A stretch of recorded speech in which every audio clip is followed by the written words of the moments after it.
Amém. Nós vamos falar nessa noite a respeito de unidade. Na verdade, nós vamos ler o capítulo 17 do livro de João. Eu já te convido a abrir sua Bíblia. E João Evangelho de João. Querido, muito obrigado. Estou sendo honrado hoje, duplamente. Muito obrigado. Evangelho de João, capítulo 17. Ali encontra uma oração a qual Jesus está fazendo a Deus. Amém? Vamos lá ler então essa oração de Jesus e vamos meditar nela. Os irmãos sabem que eu tenho tentado fazer as pregações um pouco expositivo, né? Do texto, ficando no texto e lendo versículo a versículo, tentando extrair do texto um ensinamento para nós. E Deus tem falado muito no meu coração. E nessa semana eu pude ler e meditar nesse texto, assim, mesmo nos momentos difíceis. E eu fui muito tocado pelo Senhor e gostaria de compartilhar com os irmãos aquilo que recebi do Senhor. Amém? Irmãos, o capítulo 17 do livro de João, então, onde Jesus está com seus discípulos, e eu gostaria de ambientar os irmãos a respeito da passagem. O texto ele começa Jesus orando, Jesus dirigindo palavras a Deus, mas antes ele está à mesa com os discípulos e é aquele momento em que Jesus lava os pés dos discípulos. No capítulo 13, então, Jesus lava os pés dos discípulos, ele está ali se preparando para a ceia, para a última ceia, e para naquele momento também trazer um grande ensinamento para a igreja. E era o último momento de Jesus, um momento muito importante dele estar com seus apóstolos, com os seus discípulos ali, né? Então eu creio que algo muito importante Jesus queria dizer, ensinamentos muito preciosos Jesus estava para falar aos discípulos naquele momento. Então no capítulo 14, Jesus começa a preparar o coração dos discípulos para a sua partida, Jesus começa a trazer palavras de conforto, né? Falando para que os discípulos que eles pudessem crer nele, crer em Deus, né? Que ele iria para o Pai, que ele iria fazer morada, né, para que nós pudéssemos habitar com Ele. E no verso 16 do capítulo 14, Jesus apresenta o Consolador, que é o Espírito Santo, e diz que Ele habitaria em nós, que nós não estaríamos órfãos, que o Espírito Santo de Deus, a pessoa de Deus, o Espírito Santo habitaria conosco. No capítulo 15, Jesus fala que nós devemos permanecer nele, para que possamos dar fruto. Ele fala da videira, que nós somos podados por Deus e nós daremos muito fruto se nós permanecermos em Jesus, nele que é a videira. No verso 8 ele diz que o mundo saberá que nós somos seus discípulos pelo quê? Pelos nossos frutos, por aquilo que nós produziremos através do Senhor.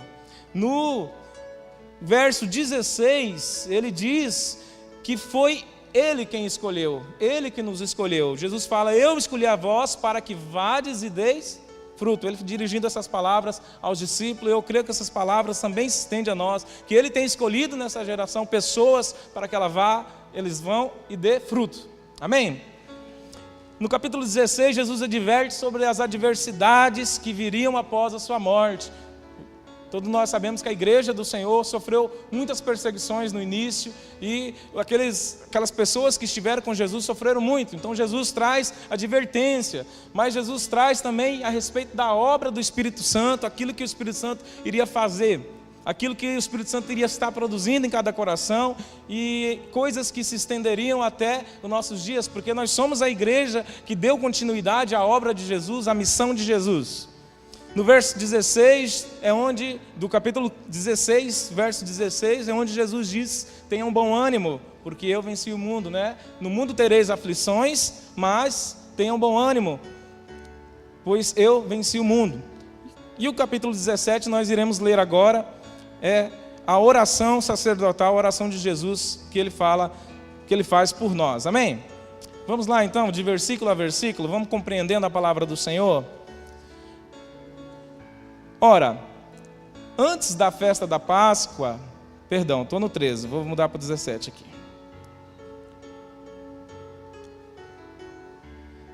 Jesus falou assim, e levantou os seus olhos ao céu e disse: Pai, é chegada a hora, glorifica o teu filho, para que também o teu filho glorifique a ti. Jesus ora pedindo que Deus o glorifique. Ou seja, Senhor, revela a minha glória ao mundo.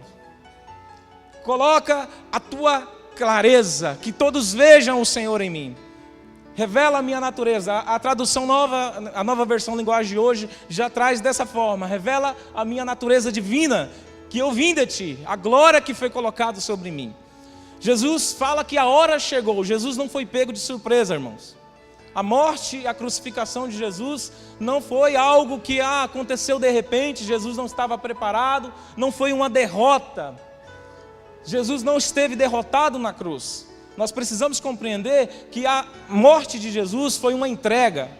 Foi Jesus se entregando por nós. Ele não foi vencido pelo mundo, ele não foi vencido pelos governos da época, por aquilo que estava acontecendo na época. Foi uma entrega dele por nós, amém? Então ele diz, glorifica, Pai, é chegada a hora, glorifica o teu Filho, para que também o teu Filho glorifique a ti.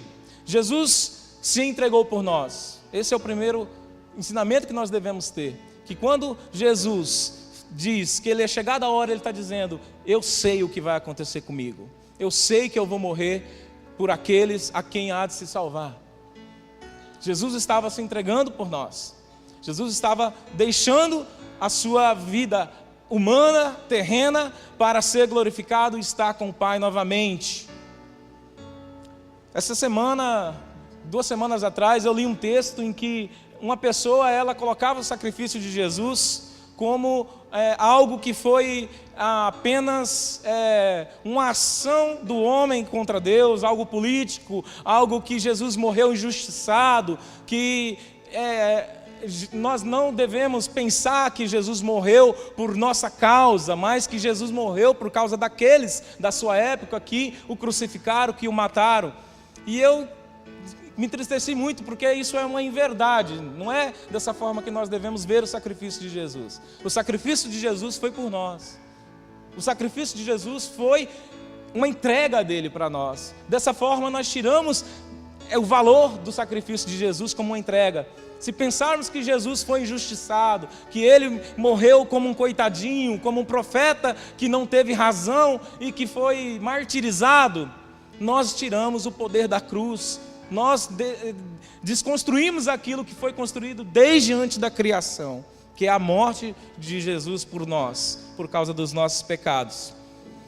E o versículo 2 diz assim: assim como lhe deste poder sobre toda a carne, para que dê a vida eterna a todos quanto lhe deste. A autoridade de Jesus foi dada sobre toda a carne, sobre todo mundo. A vida eterna, nesse versículo está dizendo que ela é aqueles que o Pai lhe deu. O Pai entregou ao Filho pessoas, entregou ao Filho talvez a mim e a você. Nós somos então um presente de Deus para o Filho. Eu vi uma frase do pastor Augusto Nicodemos que eu gostei muito, que ele diz assim, que a igreja é um presente de Deus a Cristo e Cristo é um presente de Deus à igreja. Amém? Nós somos um presente de Deus a Cristo. Foi o Pai que nos direcionou a Cristo. E eu creio que Deus continua a sua obra sobre a terra através do Espírito Santo agora. Nós somos um fruto então da vontade de Deus. Nós somos algo que o Senhor Deus sonhou para Cristo. Nós conhecemos a Cristo porque o Pai nos deu a Ele. Nós chegamos a Cristo porque houve um poder de Deus, uma ação de Deus em nós, movido pelo Espírito Santo no nosso coração, e hoje nós estamos rendidos diante de Jesus. Nós não podemos suportar o amor de Deus, a graça de Deus nos alcançando, tornando a nossa morte em vida, a nossa condenação, trazendo ao nosso coração a alegria da vida eterna por saber que agora estamos em Cristo Jesus. Essas palavras, essa oração de Jesus vai dando a nós certeza de vida eterna, certeza de salvação, certeza que nós estamos em Cristo e por estarmos em Cristo, estamos com o Pai. Estamos nele. E o versículo 3 é um versículo muito interessante, e que daqui nós podemos extrair grandes ensinamentos para a nossa vida também. Porque Jesus ensina no versículo 3 o que é essa vida eterna que nós recebemos dele. O versículo 3 diz assim: a vida eterna é esta, que conheçam a ti somente, por único Deus verdadeiro,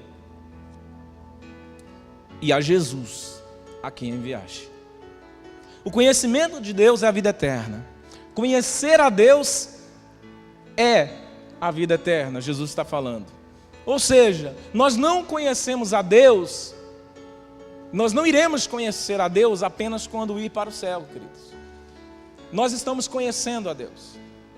Dia após dia, nós caminhamos com Ele, nós conversamos com Ele, nós oramos a Ele, nós temos experiências com Deus, relacionamento com Deus. E o que dá conhecimento entre nós e Deus é o relacionamento que nós temos com Ele. Se você vai na casa de uma pessoa frequentemente, se você começa a conversar com alguém frequentemente, se você começa a andar com alguém, você começa a ficar parecido com aquela pessoa até.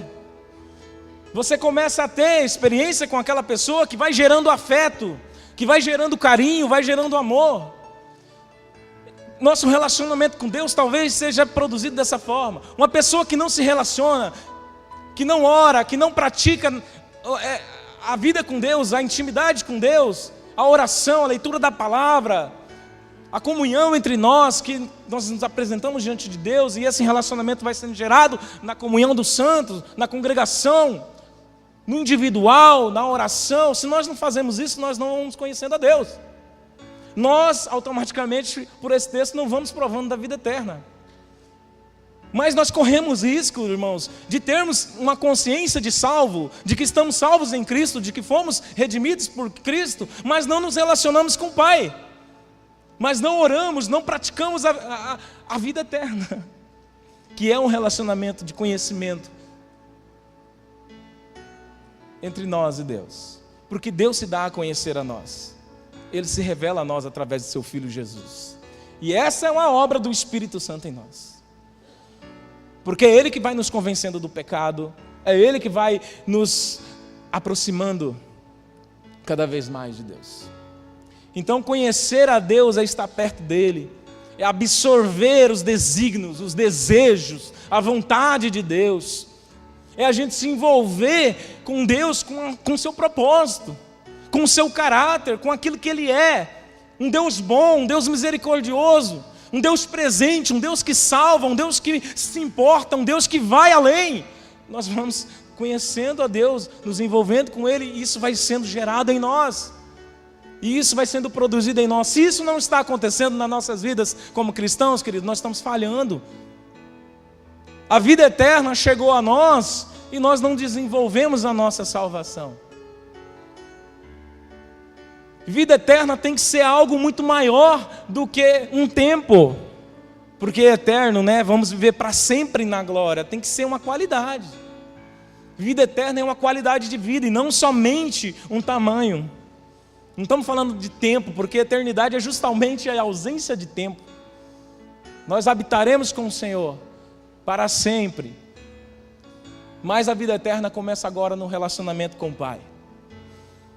E o céu não deve ser, então, o nosso maior desejo como cristão. Sabia, querido, que você vem na igreja não para ir para o céu?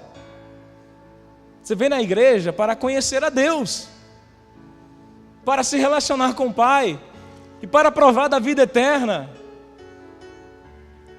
para fazer parte do reino de Deus, para caminhar com Jesus, para pensar como Jesus, para ter a mente transformada, e de repente você está caminhando por aí como Jesus caminhava, está falando as coisas que Jesus falava, está reproduzindo aquilo que Jesus já deu início lá 2000 anos atrás. De repente tem enfermo sendo curado com a oração que você está fazendo. Tem gente se entregando a Cristo por aquilo que Deus está fazendo através das tuas mãos. Tem uma obra de Deus acontecendo na sociedade, porque Deus está falando através de você lá onde você está. Nós estamos aqui para isso. para provar desse relacionamento com Deus que gera vida, e vida eterna, e vida com abundância. Então, conhecer a Deus e ao seu Filho Jesus, isso é a vida eterna para aqueles que creem em Jesus. Por que nós temos que falar isso?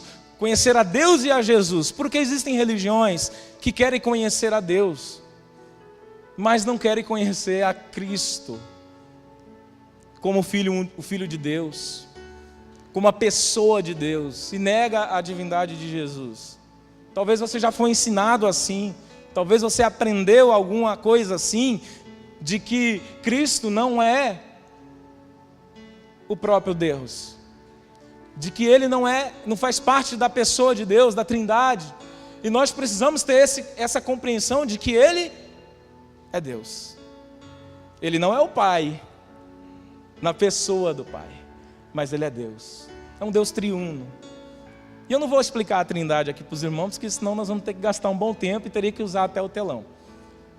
Mas a nossa compreensão é de que a divindade de Jesus, ela é verdadeira, irmãos.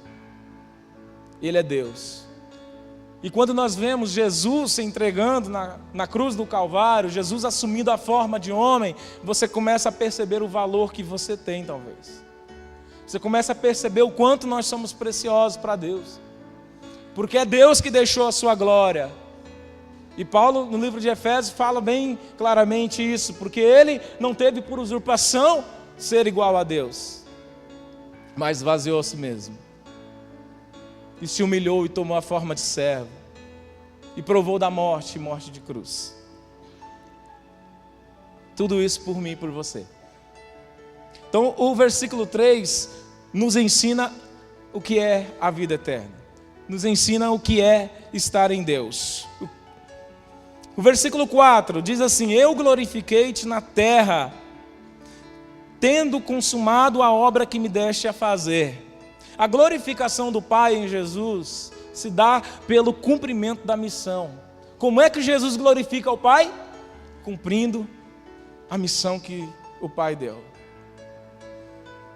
O cumprimento da missão na vida de Jesus, de ir até a morte, de se entregar, foi a maneira a qual Jesus glorificou o Pai. Ou seja, a glorificação de Deus em Jesus foi na cruz do Calvário, foi na sua morte.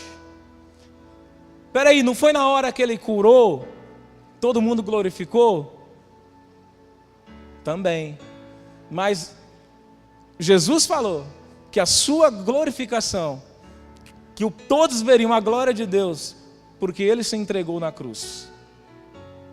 Porque a cruz fazia parte da missão de Jesus. Ele poderia fazer todos os milagres que Ele fez, ressuscitar os mortos, curar todos os enfermos, expulsar demônios, mas se Ele negasse a cruz, Ele não glorificaria o Pai. Se Ele não passasse pelo processo da prensa, de ir até o fim, de morrer por nós, tudo aquilo que foi feito durante a sua missão na terra, não teria valor algum. Não teria chegado a nós o alto preço de salvação. Não haveria concluído a obra da cruz. Então hoje nós glorificamos ao Pai por causa da cruz de Jesus.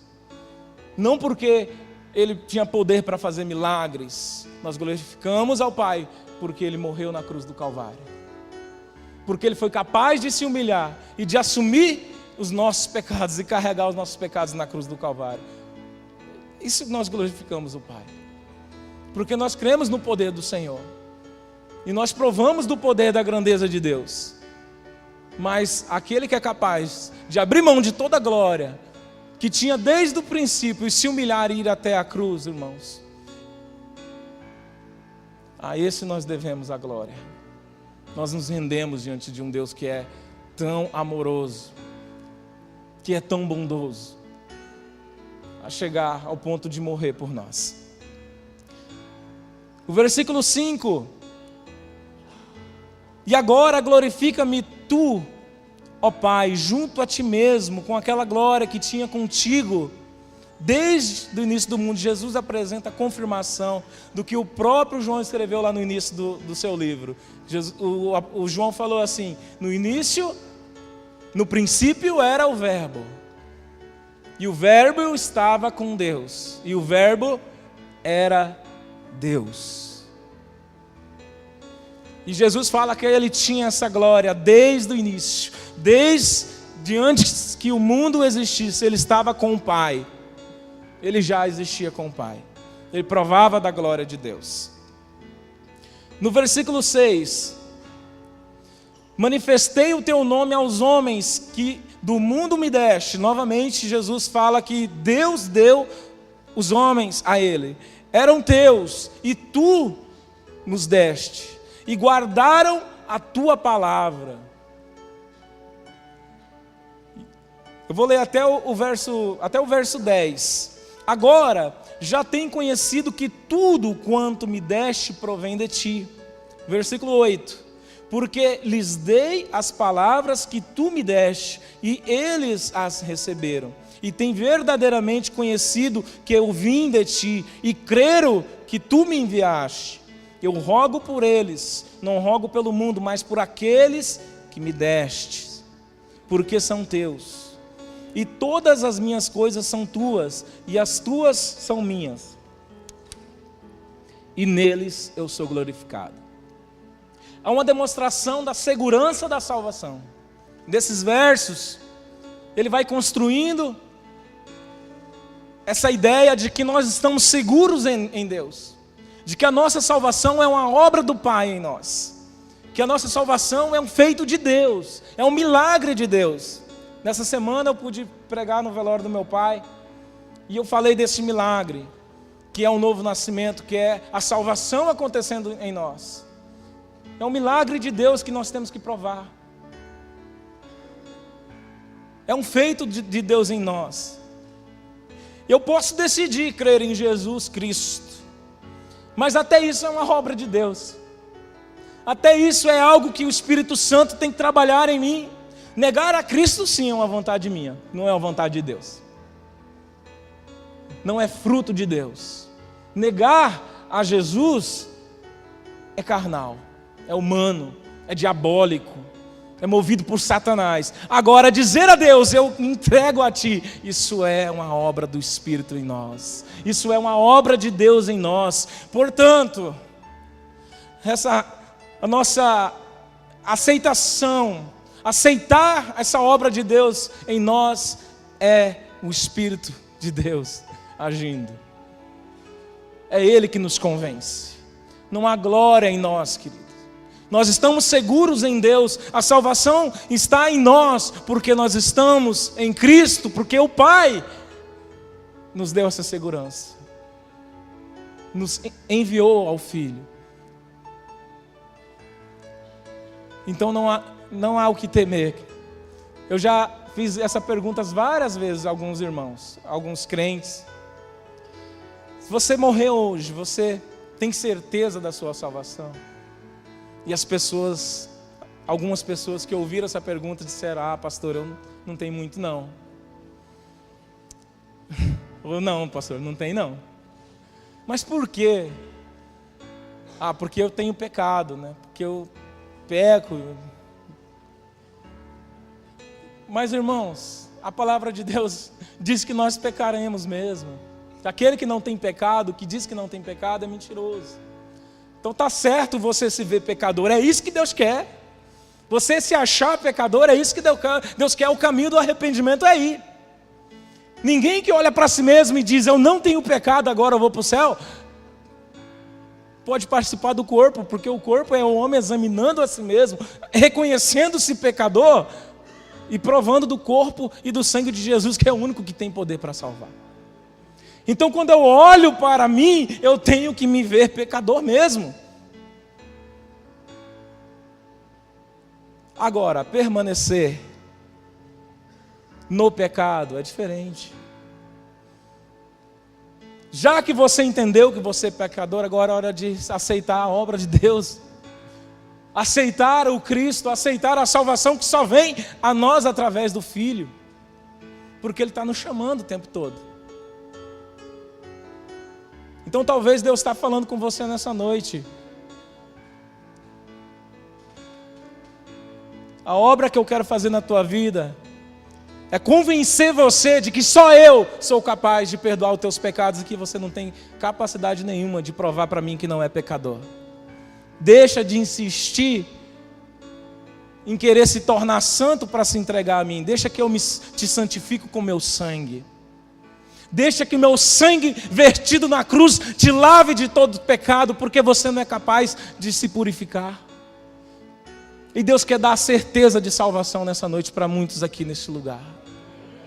Deus quer colocar a certeza de salvação. Unidade com Deus, irmãos, é caminhar tendo certeza que nós estamos com Ele, em Cristo, que morreremos e estaremos na glória para todo sempre.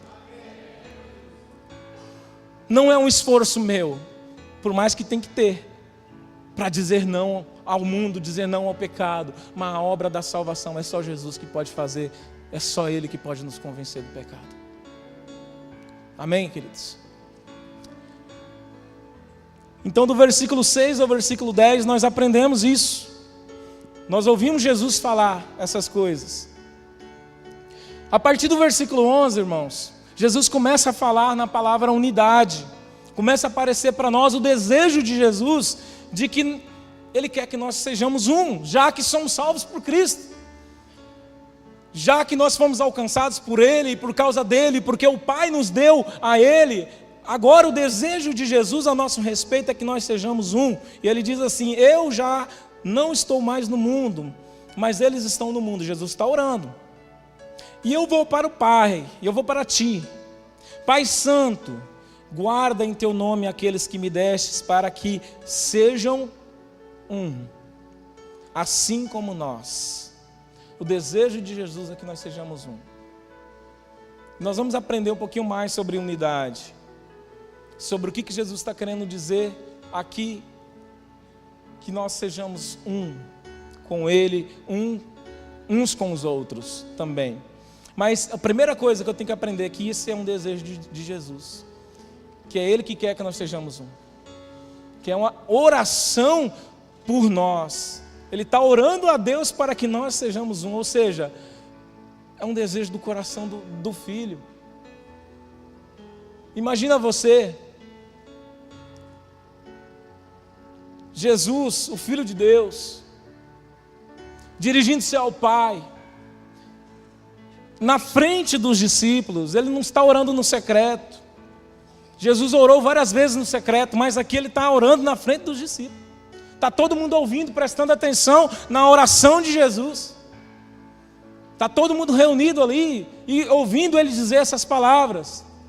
Eu imagino que eles começaram a falar o que Ele quer dizer com esse negócio de ser um. Assim como nós ficamos assim, o que é, mas o que Ele quer dizer? Então a gente tem que aprofundar um pouquinho mais na palavra aqui. 12. Estando eu com eles no mundo, guardava-os em teu nome. Tenho guardado aqueles que tu me deste, e nenhum deles se perdeu, senão o filho da perdição, para que a Escritura se cumprisse. Aqui no versículo 12, nós vamos caminhar até o 17, tá? Na leitura.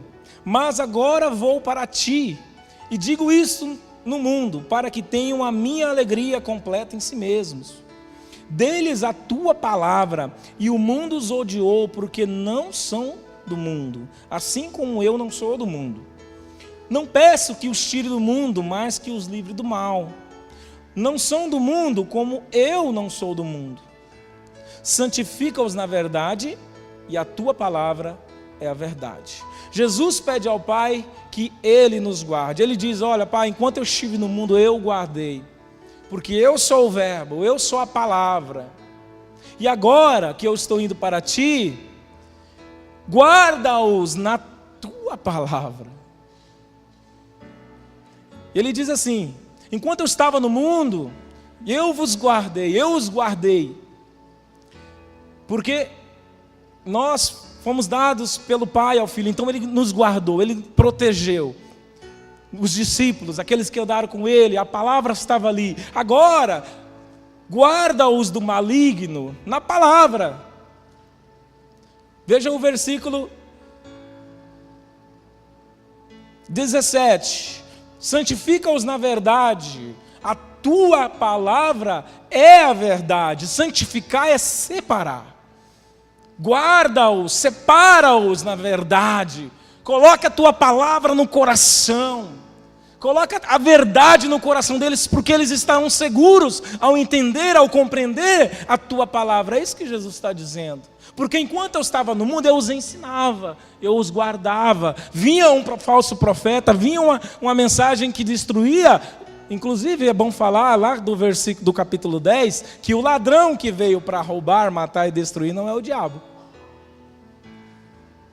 Por isso que Jesus está falando aqui isso aqui. Porque o ladrão que veio para matar, roubar e destruir eram falsos profetas. Eram os ladrões da palavra. Eram aqueles que anunciavam um Cristo que não era um Cristo. Vocês sabiam disso? Mas que também é o diabo, né? Um ladrão. Mas no texto ali, no contexto, não era. Era aqueles que vinham anunciando fora da verdade. Então Jesus pede ao Pai que nos proteja do maligno pela palavra. O 14, deles a tua palavra, e o mundo os odiou porque não são do mundo, assim como eu não sou. Então nós estamos protegidos por Deus porque nós temos a mensagem da cruz aqui nas nossas mãos. E é no nosso coração produzido amor por Deus, pelo seu Filho amado Jesus, através do Espírito Santo, porque a palavra veio a nós. Amém? Então nós não podemos priorizar outras coisas, irmãos. Nós não podemos priorizar palavras de homens. Nós não podemos priorizar rituais, certos tipos de revelações que não estão na palavra ou que já estão na palavra. O pior é quando o homem dirige uma palavra que já está na palavra como revelação e a gente recebe aquela palavra do homem e não ama a palavra que já estava aqui. A gente tem que ter muito cuidado hoje em dia, irmãos, para a gente não começar a idolatrar homens que falam o que está na palavra já revelada, o que já foi escrito, o que já foi revelado a nós, e desprezamos o que está aqui, ó. Deus fala com você todos os dias. Quando você abre a palavra, o Espírito Santo vem ao teu coração. Quando você vem à igreja, você recebe a palavra. Mas às vezes você busca somente a palavra do profeta, que você achou que é profeta, que é onde tem valor. Cuidado com isso, meus irmãos. Isso é desonra. Você desonra a Deus, desonra a palavra, desonra a mensagem da cruz que está aqui disponível para nós. Amém, queridos? É uma palavra de exortação, de ensinamento. Porque nos últimos dias tem aparecido, tem chegado a nós temos ouvido, e a gente precisa tomar cuidado para não nos desviar do caminho, para não aprender a receber a mensagem revelada e colocar aquela pessoa que supostamente a revelou como alguém mais importante do que alguém que sobe nesse altar, querido. Porque a verdade é a palavra de Deus, não é o que o homem fala. Amém? Ficamos com a palavra, desejamos e amamos a palavra de Deus. É por isso que nós temos que crer na palavra, estar arraigado, crescer na palavra, aprender com a palavra de Deus, porque isso é proteção de Deus para nossas vidas. Versículo 18 e versículo 19, diz assim: assim como tu me enviaste ao mundo, também eu vos enviei ao mundo. E por eles eu me santifico a mim mesmo, para que também eles sejam santificados no quê? Na verdade. E a tua palavra é a verdade. Novamente Jesus afirmando que nós estamos santificados na verdade. Mas aqui Jesus apresenta a sua missão. Jesus envia-nos ao mundo com a mesma missão que o Pai lhe deu. Da mesma forma como Deus enviou, nós somos enviados. Não somos chamados para ficar apáticos, mas para cumprir uma missão. Nós viemos à igreja servir no corpo de Cristo, querido. Então Deus tem algo para você fazer. Deus distribuiu dons, Deus distribuiu talentos para a igreja, para que essa missão continue, para que a gente seja edificado uns com os outros, mas para que nós possamos servir uns aos outros. Preste atenção que nós estamos falando sobre unidade. Nós estamos então cumprindo a obra de Jesus, e a obra de Jesus influenciou e influencia até hoje. Foram 3 anos de ministérios de Jesus sobre a terra, que até hoje nós vimos o que esse evangelho é capaz de fazer. Nós estamos dando prosseguimento então a essa obra de Jesus.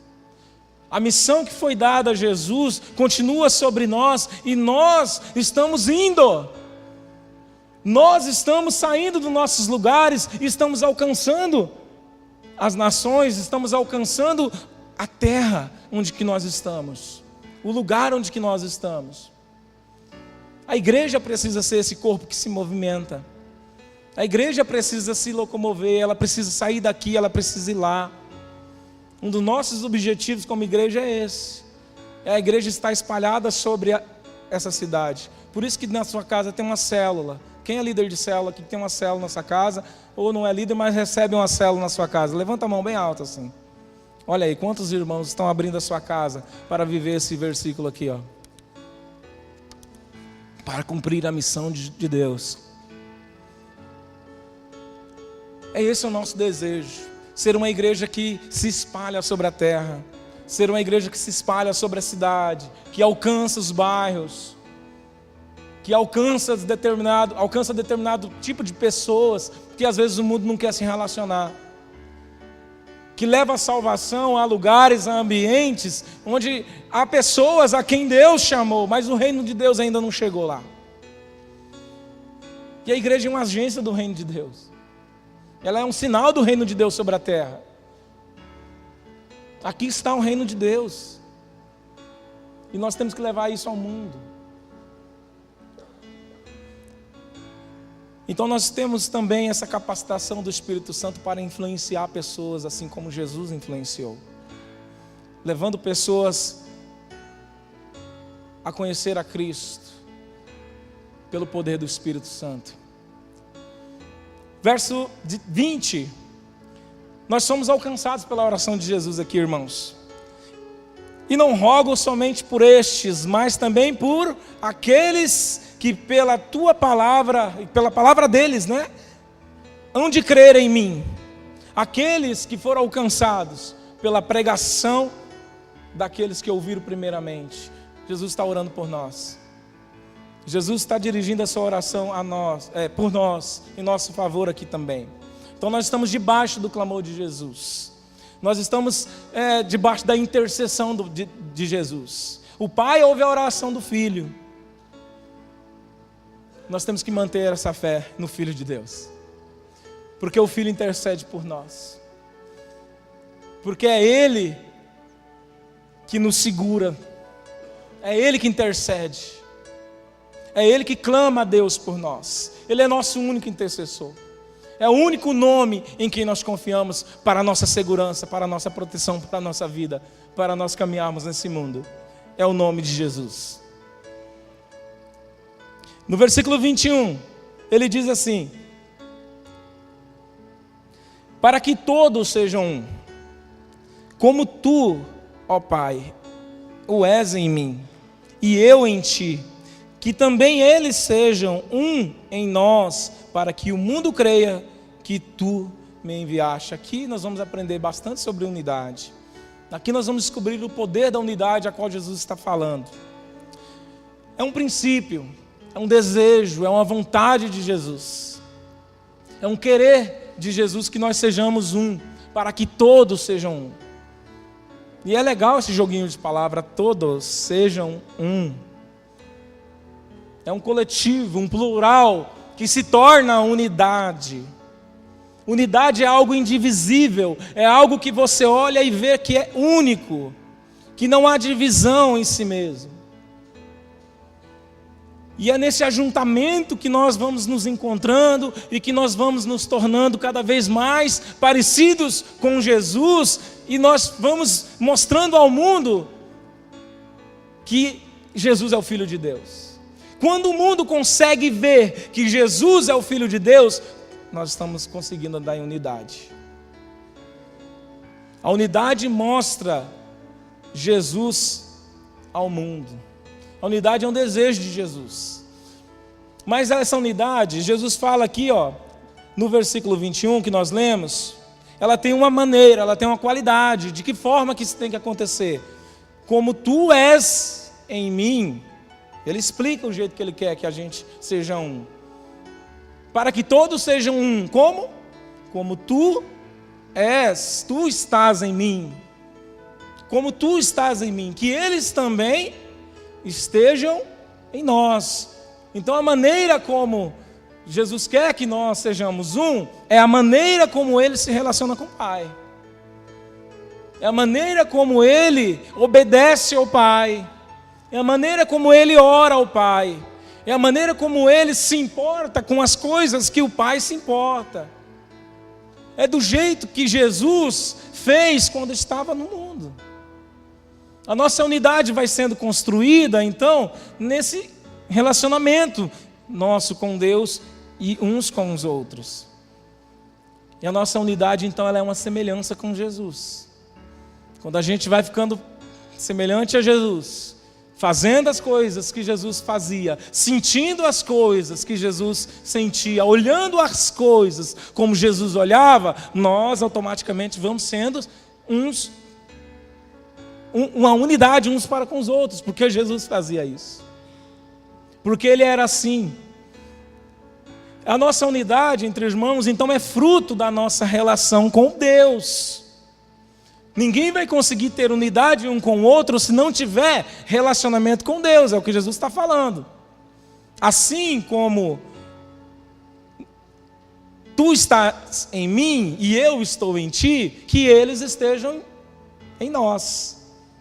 Não tem jeito de ser um com os outros, de ter uma unidade como igreja, um só pensamento, um coração ardente na fé, se nós não buscarmos essa relação com o Pai. E o propósito de tudo isso, para que Jesus quer? É quando Ele diz, para que o mundo saiba que tu me enviaste. Por que Jesus quer que nós sejamos um? Para que haja salvação, para que o mundo veja que Cristo veio salvar, para que o Evangelho avance sobre a terra, para que a salvação alcance os povos, para que a salvação alcance a sua família, para que a salvação adentre nas casas, para que o reino de Deus se estabeleça e vidas sejam transformadas. Jesus quer que nós sejamos um. O propósito da unidade é esse. É que o reino de Deus seja estabelecido e a salvação aconteça. O poder da unidade, então, é o quê? É o poder da salvação, do homem sendo alcançado por Deus e levado pelo Pai a Jesus. A nossa unidade é uma revelação de Deus para o mundo. É Deus revelando-se ao mundo através de nós.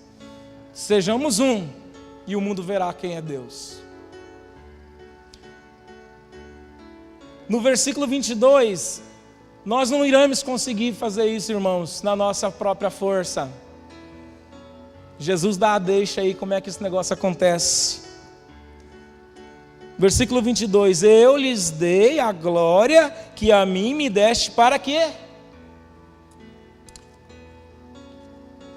Para que possam ser um, a fim de que possam ser um, assim como tu e eu somos um. Como é que nós vamos ser um, irmãos? Segundo Jesus aí nessa pregação, nessa oração, a natureza divina que tu me deste, eu reparti com eles. A glória que estava sobre Jesus está sobre quem? Sobre a igreja, sobre nós. É o poder de Deus de novo em nós, nos conduzindo para a unidade. Nós somos capacitados por Deus, porque Ele repartiu a sua glória conosco, para que pudéssemos ser um. Então eu preciso me render a essa glória de Deus. Então, para que eu consiga ser um, eu preciso me humilhar diante da potente mão de Deus. Eu preciso aceitar a glória do Pai e não a minha glória. Eu preciso dizer que é o Pai que me quer em Cristo. Eu preciso glorificar o Filho. A salvação tem que ter valor em mim. Eu tenho que começar a sentir como Jesus sentia. Tem que ter uma transformação no meu coração vindo do Pai, vindo de Deus, e isso começar a ser real na prática em nós. Tem que ter um movimento do Espírito dentro de nós para que nós possamos alcançar a unidade. E eu lhes dei a glória que estava em mim, para que sejam um. E ele continua explicando, versículo 23. Eu neles, tu em mim, para que eles sejam perfeitos em unidade, para que essa unidade seja perfeita. E para que o mundo conheça que tu enviaste a mim, e que tens amado a eles como me tens amado a mim. Deles a glória que me deste, para que eles sejam um, assim como nós o somos. Não seremos um por nosso esforço, mas por estarmos em unidade em Cristo, obedecendo a sua voz, amando a Cristo, amando a sua palavra, nos humilhando debaixo da potente mão do Senhor. O Espírito Santo vai trabalhando na unidade em nós. A unidade não é o mesmo que igualdade. Eu não preciso ser igual ao meu irmão, ao outro, para ter unidade com ele. A nossa unidade se constrói nos nossos relacionamentos com Deus e uns com os outros. É células, são os nossos cultos. Nós estamos promovendo esses ambientes em que a unidade vai sendo construída pelo poder do Espírito Santo em nós, pela glória de Deus, de Cristo, que está repartida a nós. Sabe qual que é o oposto de unidade, querido? Individualidade. Nesse sentido aqui. É quando a gente assume sozinho a individualidade cristã. Damos um sentido à vida cristã individualmente. E o sentido da vida cristã não é individualmente, é coletivo, querido. É se ajuntar à família de Deus, é fazer parte de um corpo, é andar junto, é caminhar junto, é ser selados. O pão é nosso, o Pai é nosso, não há individualidade nisso. Somos todos um, rendidos diante de Deus. Estar em Cristo é um desejo do próprio Cristo para nós, né? O versículo 24 ao 26, ele vai encerrar aí a sua oração, continuando essas palavras: Pai, aqueles que me deste, eu quero que onde eu for, onde eu estiver, também eles estejam comigo, para que vejam a minha glória que me deste, porque tu me amaste antes da fundação do mundo. Pai justo, o mundo não te conheceu, mas eu te conheci, e estes conheceram que tu enviaste a mim, e eu lhes fiz conhecer o teu nome, e lhe farei conhecer mais, para que o amor com que me tens amado esteja neles, e eu neles esteja. Ele nos faz conhecer o Pai, para que o nosso amor seja o amor de Deus, que foi manifestado através de Jesus.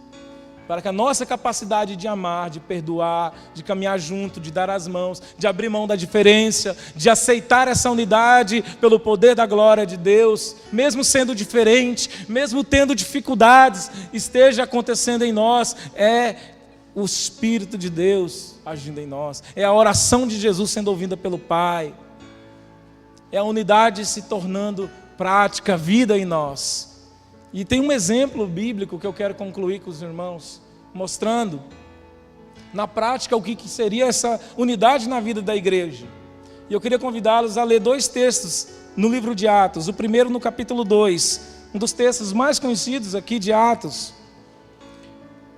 Atos 2, a partir do versículo 42. Vamos ver se a gente consegue perceber unidade nessa igreja, nessas pessoas. Vamos ver se essa oração de Jesus foi ouvida pelo Pai, foi respondida aqui nesses textos.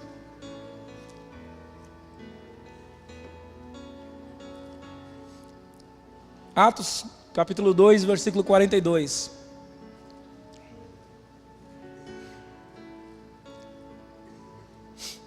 E perseveravam na doutrina dos apóstolos, e na comunhão e no partir do pão, e nas orações.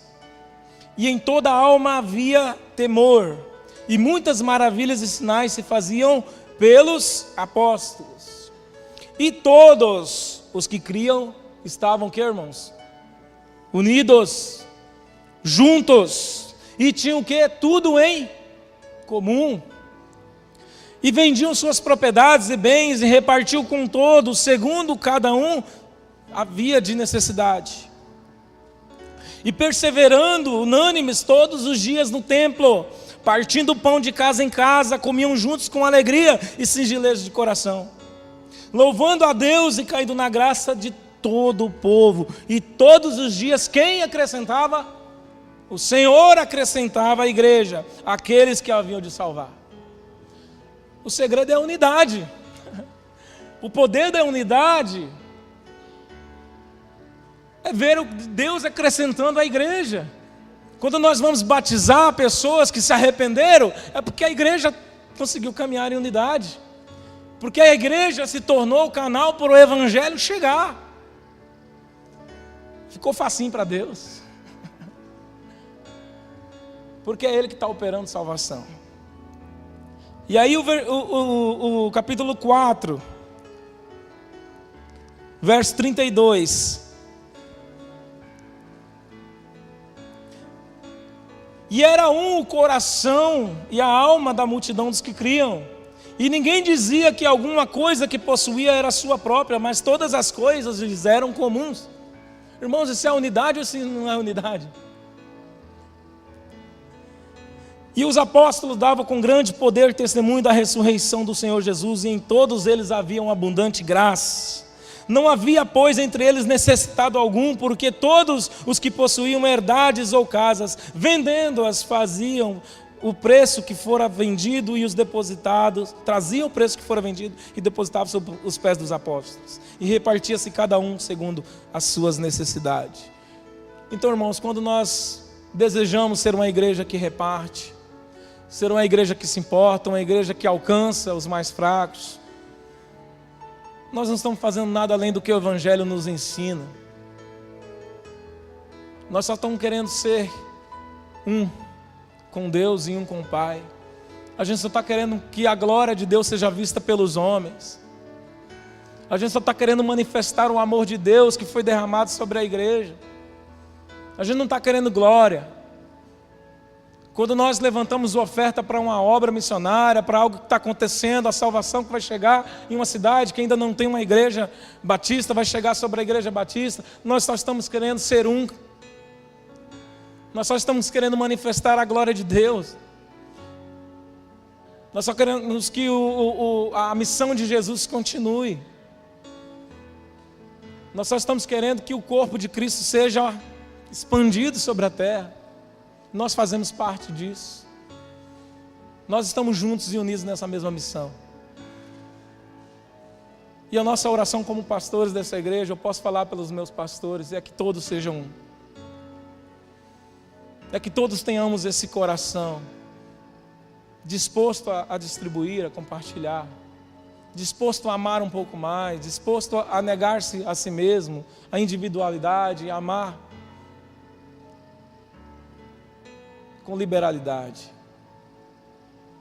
O poder da unidade faz isso em nós, nos faz ser parecidos com Jesus. Eu quero convidar os irmãos do louvor para a gente orar uma canção.